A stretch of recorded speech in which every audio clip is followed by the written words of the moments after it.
Even in ordinary times, most public schools in Borno State, especially the primary level in both rural and urban settlements, had suffered years of systemic dysfunction.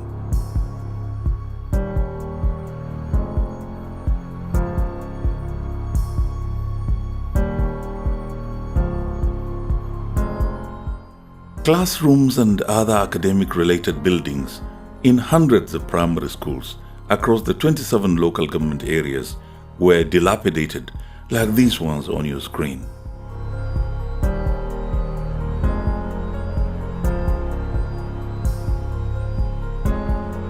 In some instances, pupils were left with the one option of sitting on the bare floor to listen to teachers. This largely due to either broken desks or the complete absence of them. These cruel conditions made learning difficult and somewhat impossible. Pupils merely attended school for the sake of being there. Majority of these pupils learn nothing, and they graduate to secondary schools without solid foundations. As secondary school students, majority hardly know how to read and write and to communicate well in English. At the end, they only manage to get few post-primary credits and wind up in our many tertiary institutions where government pays more attention. In irony, we build more schools because of our ever-growing population of children in the north. Yet, however, when we build these primary schools, we neither focus on the quality of learning nor care about the maintenance of facilities where they are provided.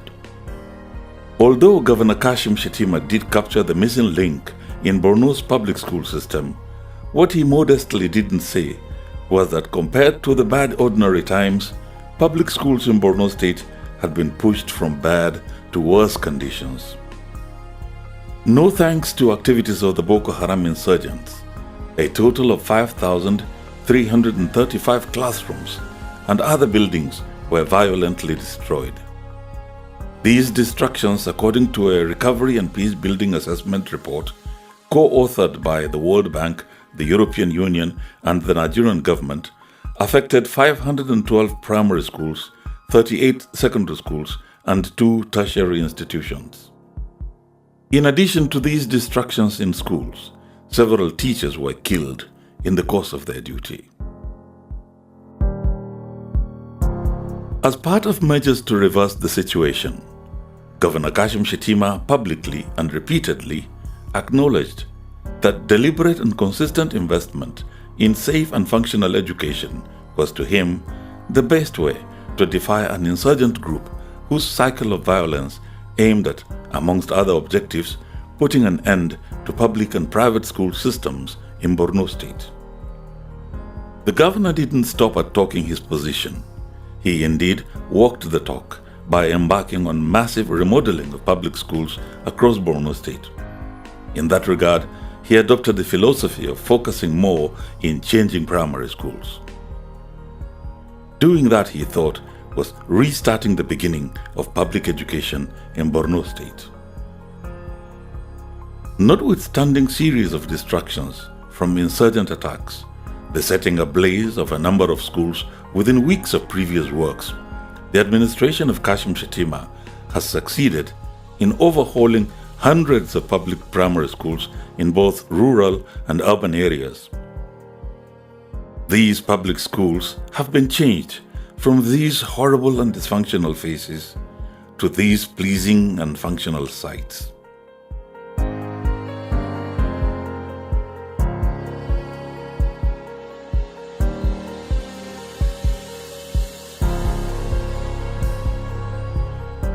Primary education is the bedrock of educational development and human capital development. That is the foundation of any educational pedestal, and if the foundation could not be found rightly, at the end of the day, all other levels would be tumbled. So it is largely anchored on this belief that we have to see that primary education must be given the desired priority. And that is why we went on to construct more schools, renovated those that had been dastardly destroyed by the Boko Haram. And you know that when the Boko Haram invaded the suburban areas and villages of Borno, where all these areas of the villages became theater of conflict and disaster, people started trooping into the metropolis. That is where relative peace found, and as a result, our existing structures of the schools became overstretched. That tells that we need to have more space for learning and teaching, and as a result of that, we went on to access all our own marching grounds from UBEC.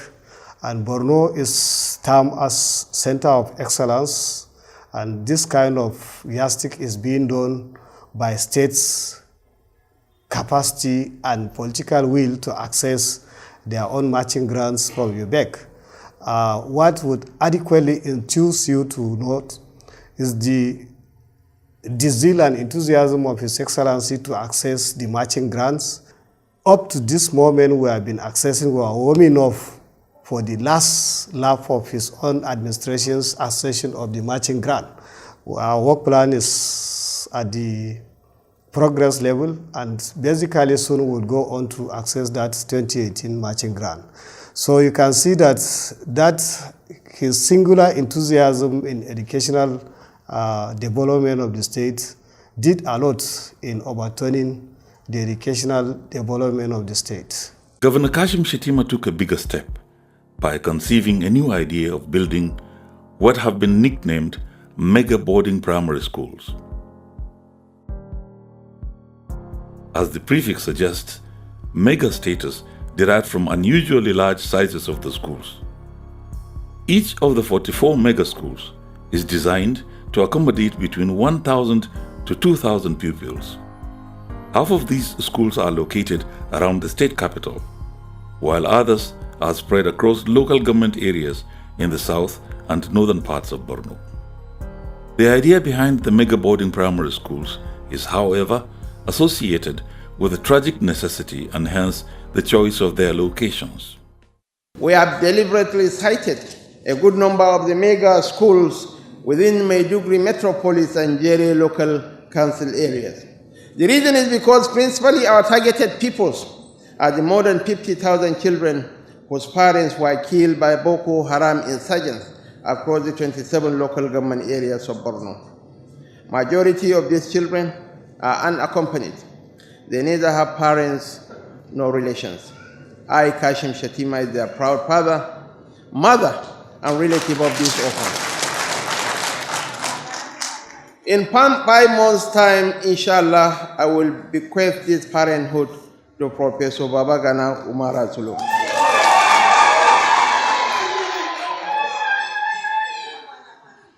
We cited a number of the mega schools in Maiduguri and Jere to make them easily accessible to the governor with the dual parent of these unaccompanied orphans.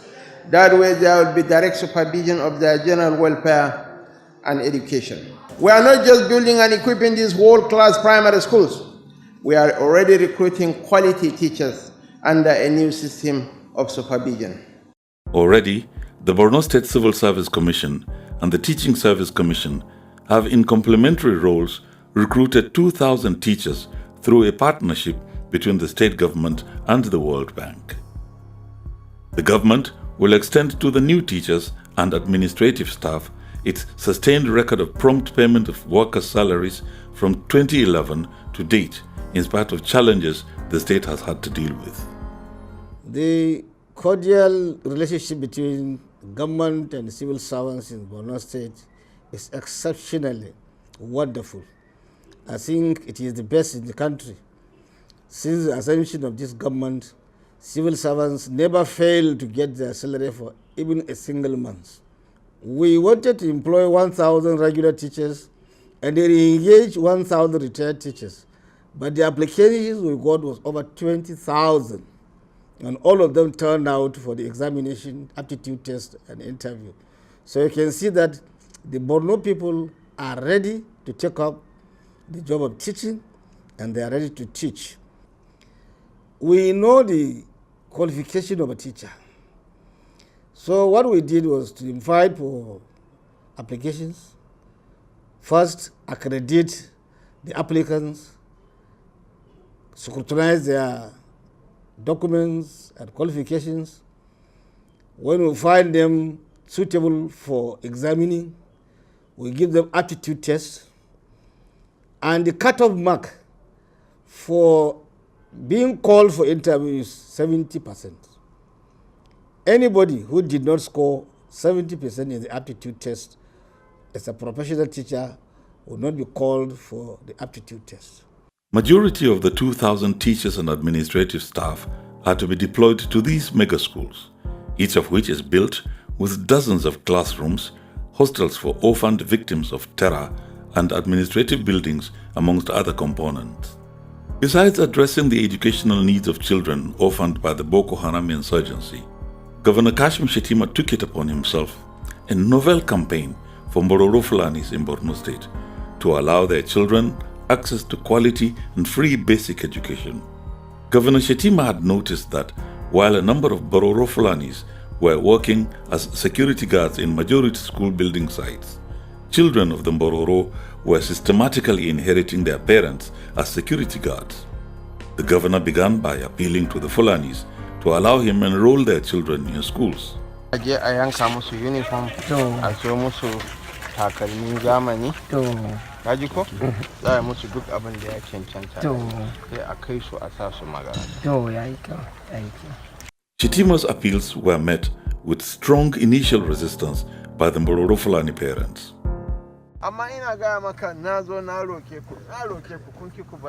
Governor Shettima resorted to enticing children of the Mbororo Fulani with gifts such as bicycles in exchange for enrollment in schools. With Governor Shettima's strategy paying off, the number of Mbororo Fulani children offered for school enrollment grew in high number. The governor, in response, approved this brand new ultra-modern school located within the elitist new GRA in Maiduguri, dedicated for enrollment of Mbororo Fulani sons and daughters. The beautiful school with air-conditioned classrooms, digital teaching aids, playground and free meals to pupils is now shared in 60-40 ratio between majority Fulanis and children within the host community. The aim is to prevent ethnic segregation and to promote cultural integration at a foundational level. Kashim Shettima na gode, ya yi kyau, haka muna so. To, yanzu an tara mutane an kawo yaro yana da kyau. Yanzu ni ma in yayi haka yanzu yayi daɗi. Har yanzu zai kawo da uwanmu, zai tattara zai kawo shi. Saboda daɗi wannan din yayi daɗi. Abun da kawo wannan ilimi shine daɗi a wajena. Though aggressive in primary schools, the Kashim Shettima administration has equally recorded so much in continued efforts to change junior and senior secondary schools across Borno State. Like everybody knows, the problem that we found ourselves in is the issue of this insurgency was largely born by the fact that the great number of our populace couldn't be opportune to go to school. So you have this, most of the parents even and the children, illiteracy had been the bane of this problem. And then you have endemic poverty, where these two gentlemen sit down whenever they explore, certainly there's going to be a problem, and that is what actually happened. So realizing that the insurgency was mainly hatched by the high level of illiteracy and poverty in the community, His Excellency, the Executive Governor, decided to address these issues. And the first and the most important issue is education. Once you acquire education, you can get those other necessary social needs of basic needs of your life, and therefore education became the priority of His Excellency, the Executive Governor, and that's the more reason why he injected a lot of resources in the education sector in order to change the situation that was on ground, especially to afford the less privileged the opportunity to access education and then lead a meaningful life in future, and to make sure that the insurgency did not occur in future in another form. Not also to forget, we decided to make sure that we import the up-to-date technology which are used in our schools. We went with our teachers to India to an e-learning manufacturing company. KN machine was manufactured. This KN machine is it's a teaching device. When we were to buy this e-learning material, we made sure that our best teachers were those trained. They were taken to India. We made sure that the Nigerian curriculum is the one that is inputted into the KN machine, so that it is nothing new. And most important, we also took some of our teachers that went as technicians, so they can dismantle and then couple the KN machine. If there is a problem, we don't have to go to India or bring an Indian to come and do that for us. Virtually all the secondary schools in the state have been rehabilitated, with also the introduction of the new mega complexes of classrooms, some of which are air-conditioned. With the quality of education I'm getting here in Government College Maiduguri in Borno State, I can challenge any student around Nigeria in any competition academically.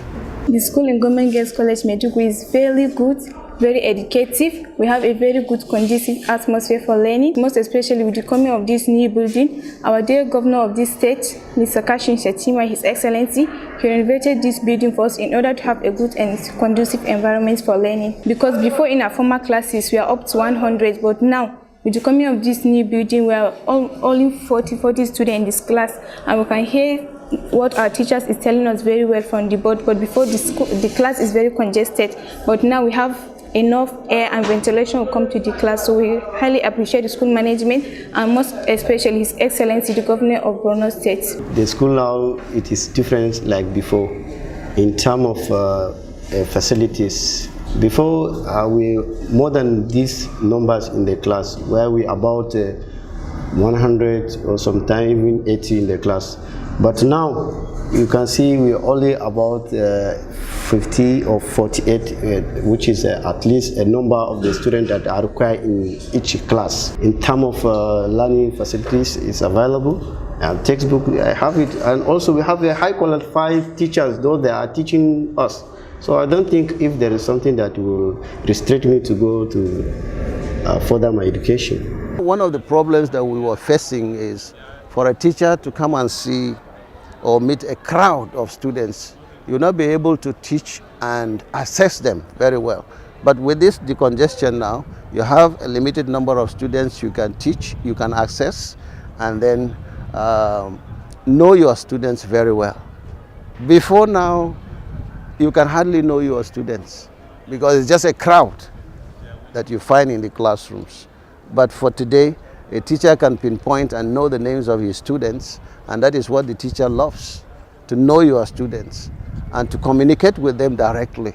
Despite its serious investment in primary and secondary schools, the Kashim Shettima administration has not neglected tertiary institutions where pupils are expected to make out careers to become professionally productive.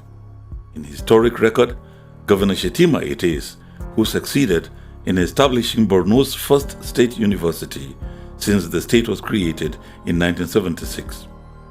Until this breakthrough, Borno was at a point one of the two states which had no state university. In freeing Borno from such a shame, it became under Governor Shettima that a law establishing the university was passed by the State Assembly, which he signed. It was still under Shettima that infrastructures, which include the Senate building, 5 faculty buildings,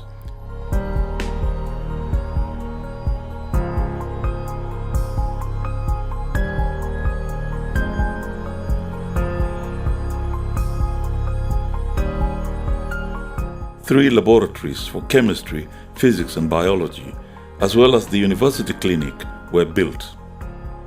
It was again under Kashim Shettima that the National Universities Commission, the NUC, granted formal recognition to the Borno State University in 2016. Aside the history in establishing the state university, the administration of Governor Kashim Shettima has in recent years sponsored the highest number of citizens for specialized foreign education.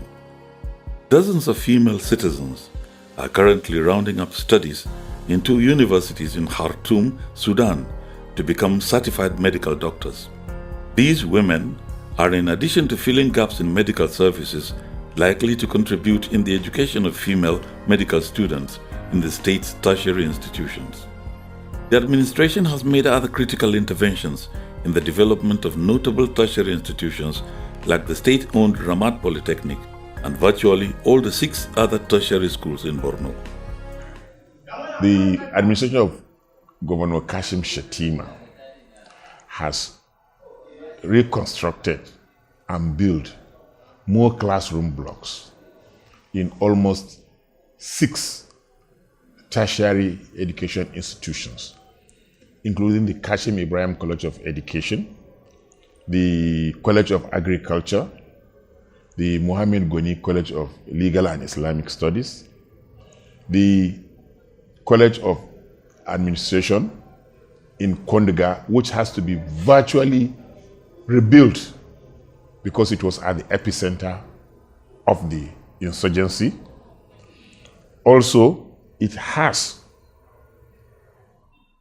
lifted the welfare of the staff and students by providing adequate and commensurate remuneration for our teaming lecturers, and also made sure that the living condition of our students that are staying in campus will foster greater learning. I think with that, Borno State has not lost too much in the field of education. But the most important thing that this administration has done is it has awakened in the minds of our teeming populace the need and the imperative of education for our children. And I am sure a new Borno is in the making as far as education is concerned. With glowing evidences, which are without doubt, the Borno State government under Kashim Shettima has in less than 8 years altered the dysfunction inherited in the state's public school system. I want to be remembered as one governor who saw education as the ultimate key. I want to be remembered as one governor who got married to the educational pursuits of our people. And believe me, in the fullness of time, I believe posterity will vindicate us. From the existing record of what he met on ground in 2011 and the overwhelming changes he brought despite the challenges of Boko Haram, Governor Kashim Shettima looks likely to be remembered by the good people of Borno State as a leader who laid a new foundation by restarting Borno's public school systems from the beginning without missing the middle nor ignoring the climax. To use the governor's familiar theme, Borno, the natural capital of the Northeast geopolitical zone, is surely on its way to rising again.